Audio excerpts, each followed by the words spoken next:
ఇవాళ మోడీ ధైర్యమేంది, మోడీ బలమేంది, మోడీ బలగమేంది, బీజేపీ అంటే అర్థమేందో ఇవాళ ఆంధ్రప్రదేశ్ మిత్రులు ఆలోచన చేయాలి. బీజేపీ అంటే బాబు, జగన్, పవన్. ఈ ముగ్గురు బీజేపీ. బాబు, జగన్, పవన్, మోడీ బలం, మోడీ బలగం.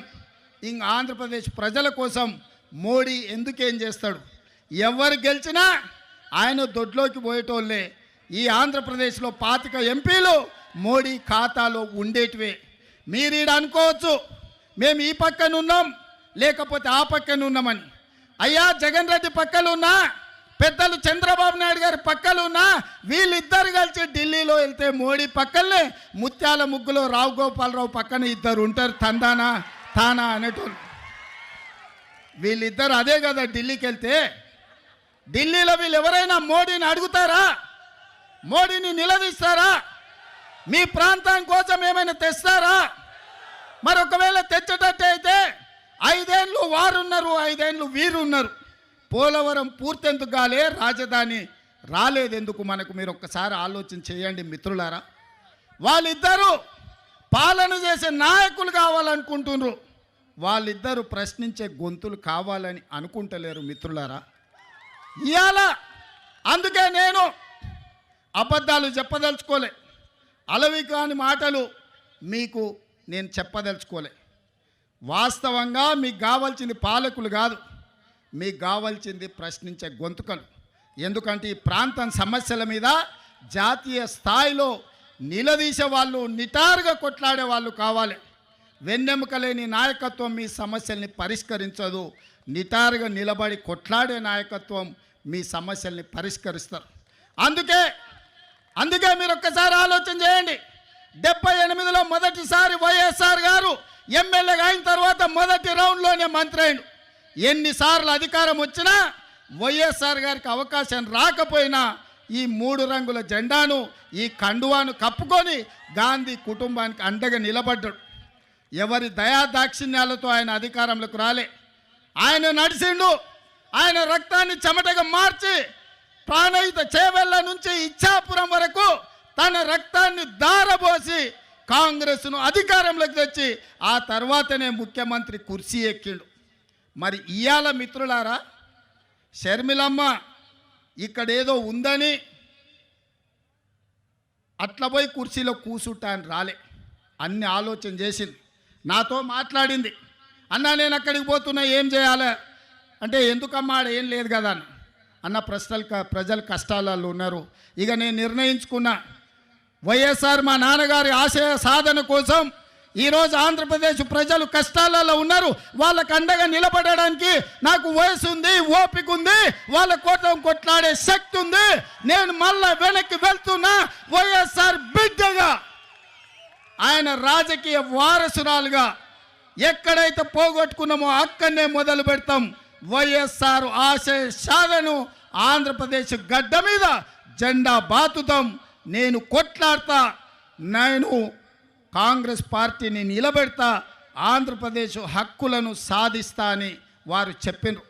వారికి తెలియదు అనుకుంటున్నారా ఈ ప్రాంతంలో ఎన్నికల్లో నెగ్గడం అంత ఆశామాసి కాదని? అచ్చోసిన ఆంబోతులాక వాళ్ళిద్దరు తలపడుతుంటే అది తెలియదని షర్మిలమ్మ రాలే. షర్మిలమ్మ ఆలోచన చేసింది, కఠోరమైన నిర్ణయం తీసుకున్నది.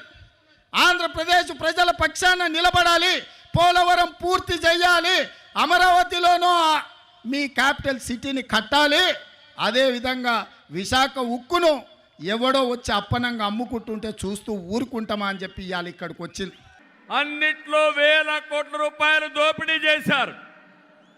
జే బ్రాండ్లతో లిక్కర్ తెచ్చి ప్రజల ప్రాణాలు పణంగా పెట్టి అతను ఆదాయం పెంచుకున్న దుర్మార్గుడు ఈ జగన్మోహన్ రెడ్డి.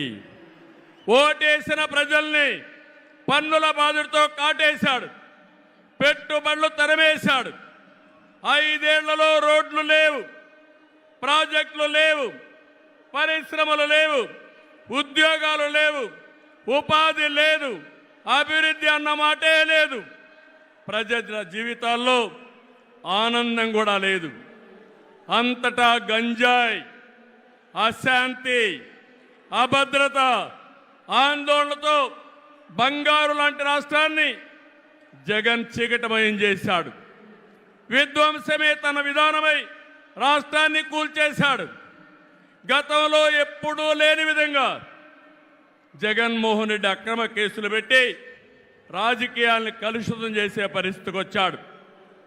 కక్ష సాధింపుతో ప్రజాస్వామ్యాన్ని ప్రశ్నించే వారిని, మీడియాని అణిచివేసేందుకు పోలీస్ శాఖను జేబు సంస్థగా మార్చుకున్నాడు. చివరికి జగన్ అధికార దాహానికి వంచనకు బాబాయి బలయ్యాడు. ఇద్దరు చెల్లెళ్ల సైతం రోడ్డెక్కి వైసీపీ పునాదులు రక్తంతో తడిచాయని ఘోషించే పరిస్థితి వచ్చారు. జగన్కు ఓటేయద్దని సొంత చెల్లెళ్లే చెప్పారంటే 5 కోట్ల ప్రజానీకం అర్థం చేసుకోమని విజ్ఞప్తి చేస్తున్నా. తమ్ముళ్ళు, ఈ రాష్ట్రంలో ఎవరైనా బాగున్నారా అని మిమ్మల్ని అడుగుతున్నా. రైతులు బాగున్నారా తమ్ముళ్ళు అని అడుగుతున్నా.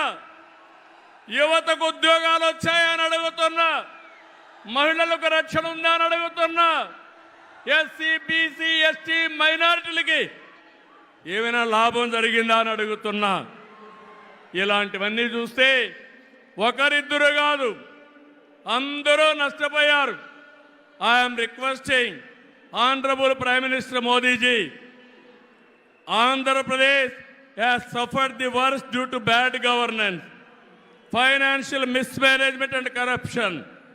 You will be shocked to know that collectorate offices, Raitu Bazar buildings, government colleges have been mortgaged. It is a pity that even tax revenue from liquor, both present and future, have been escrowed.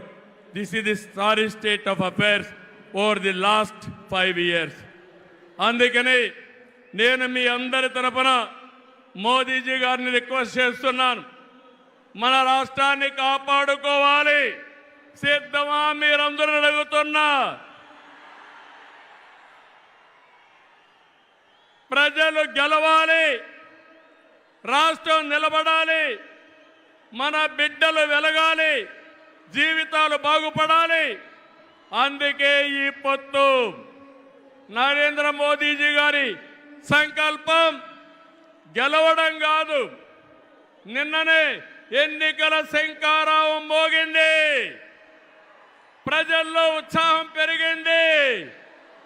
దేశంలో ఎన్డీఏకి 400+ సీట్లు వస్తాయి. అదే మరిగా ఆంధ్రప్రదేశ్లో 25కు 25 గెలిపించే బాధ్యత మీదే. సిద్ధమా అని మిమ్మల్ని అడుగుతున్నా. అది చేసి ఈ రాష్ట్ర పునర్నిర్మాణం చేసుకోవాలి. మోదీజీ గారి నాయకత్వంలో దేశాన్ని ముందుకు తీసుకుపోతే ఎన్డీఏ పాలనలో ఆంధ్రప్రదేశ్ని బాగు చేసుకుందాం. అందరూ సహకరించమని కోరుతూ మరొకసారి మోదీజీ గారిని మనస్ఫూర్తిగా ధన్యవాదాలు, కృతజ్ఞతలు తెలియజేసుకుంటూ ఈ మీటింగ్కి వచ్చిన మిమ్మల్ని అందరినీ పేరు పేరున అభినందిస్తూ అందరికీ నమస్కారాలు. జై ఆంధ్రప్రదేశ్, జై భారత్, జై హింద్. ఇప్పుడు ఆపరేషన్ లేకుండానే మోకాళ్లకు ప్లాస్మా ట్రీట్మెంట్. మీ ఆర్థోపెటిక్ సమస్యలన్నిటికీ రోబోటిక్ టెక్నాలజీ ద్వారా తక్కువ ఖర్చుతో శాశ్వత పరిష్కారం. Free consultation. ప్రతి ట్రీట్మెంట్ పై 20% డిస్కౌంట్. ఈ ఆఫర్ కొద్ది రోజులు మాత్రమే. త్వరపడండి. V9 hospitals 9281465842.